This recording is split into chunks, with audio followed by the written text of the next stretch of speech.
ನೆಹರು ಯುವ ಕೇಂದ್ರ ಸಾಣೂರು ಯುವಕ ಮಂಡಲದ ಆಶ್ರಯದಲ್ಲಿ ಸ್ವಚ್ಛ ಭಾರತದ ಬೇಸಿಗೆ ಪ್ರಾಯೋಜಕ ಕಾರ್ಯಕ್ರಮವು ಮುರತಂಗಡಿಯಲ್ಲಿ ಸಮಾರೋಪಗೊಂಡಿತ್ತು.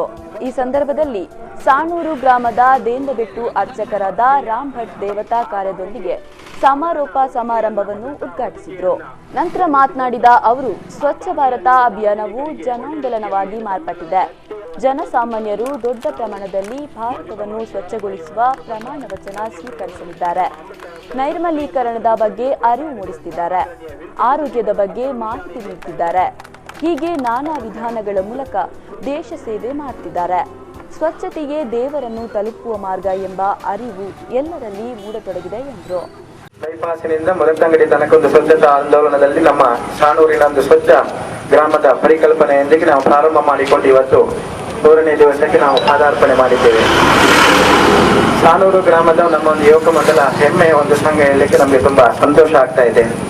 65 ವರ್ಷದ ಸುದೀರ್ಘ ಇತಿಹಾಸ ನೀಡುವಂತ ನಮ್ಮ ಕರ್ನಾಟಕ ರಾಜ್ಯದಲ್ಲೇ ಒಂದು ದೊಡ್ಡ ಇತಿಹಾಸವನ್ನು ನಿರ್ಮಿಸಿದಂತ ನಮ್ಮ ಸಾಣೂರು ಯುವಕ ಮಂಡಲವು ಸಮಾಜಮುಖಿಯಾದ ಸಮಾಜದ ಎಲ್ಲಾ ಜನಗಳನ್ನು ಒಟ್ಟಿಗೆ ಸೇರಿಕೊಂಡು ನಮ್ಮ ಸಮಾಜಕ್ಕೆ ಬೇಕಾದಂತಹ ಕಾರ್ಯಕ್ರಮವನ್ನು ಮಾಡಿದಾಗ ಒಂದು ಯುವಕ ಮಂಡಲವು ಯಾವ ರೀತಿ ಸಾಧನೆ ಮಾಡಬೇಕು ಅಂತ ನಾವು ಸಾಣೂರು ಯುವಕ ಮಂಡಲ ನೋಡಿ ಕಲಿಬೇಕು.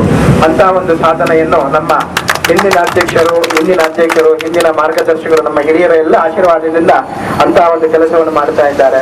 ಮನೆಯ ಸುತ್ತಮುತ್ತಲ ಪರಿಸರ, ನಮ್ಮ ಮನೆ ಹಾಗೂ ನಮ್ಮ ಗ್ರಾಮ ಹಾಗೂ ನಮ್ಮ ರಾಜ್ಯ, ನಮ್ಮ ದೇಶ ಎಂಬ ಪರಿಕಲ್ಪನೆಯೊಂದಿಗೆ ಸ್ವಚ್ಛತೆಯ ಆಂದೋಲನವನ್ನು ಒಟ್ಟಿಗೆ ಭಾಗಿಯಾದಾಗ ಉದ್ಘಾಟನೆಯಲ್ಲಿ ಮಾತನಾಡಿದ ವಿಲ್ಫೇರ್ ಡಿಸೋಜಾ, ಯುವ ಸಮನ್ವಯಾಧಿಕಾರಿ, ನೆಹರು ಕೇಂದ್ರ ಸ್ವಚ್ಛ ಭಾರತ ಅಭಿಯಾನವು ನಗರ ಪ್ರದೇಶಗಳಲ್ಲಿ ವೈಯಕ್ತಿಕ ಶೌಚಾಲಯ ನಿರ್ಮಾಣ, ಸಮುದಾಯ ಶೌಚಾಲಯ ನಿರ್ಮಾಣ, ಘನ ತ್ಯಾಜ್ಯ ನಿರ್ವಹಣೆ ಯೋಜನೆಗಳಿಗೆ ಒತ್ತು ನೀಡಲಾಗುತ್ತಿದೆ ಎಂದು ಹೇಳಿದರು.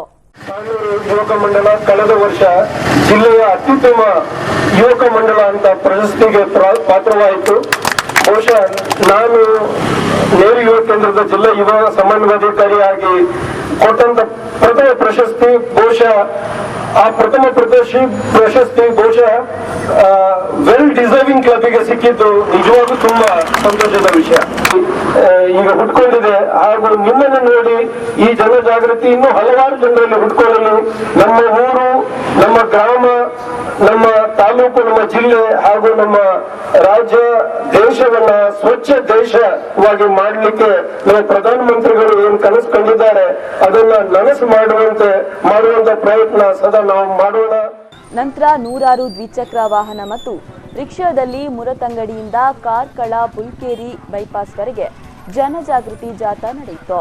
ಈ ಸಂದರ್ಭದಲ್ಲಿ ಗಣೇಶ್ ನಾಯ್ಕ, ದಿವ್ಯಾ ಅಮೀನ್, ಪಂಚಾಯತ್ ಅಧ್ಯಕ್ಷರು ಪಾಲ್ಗೊಂಡಿದ್ದರು.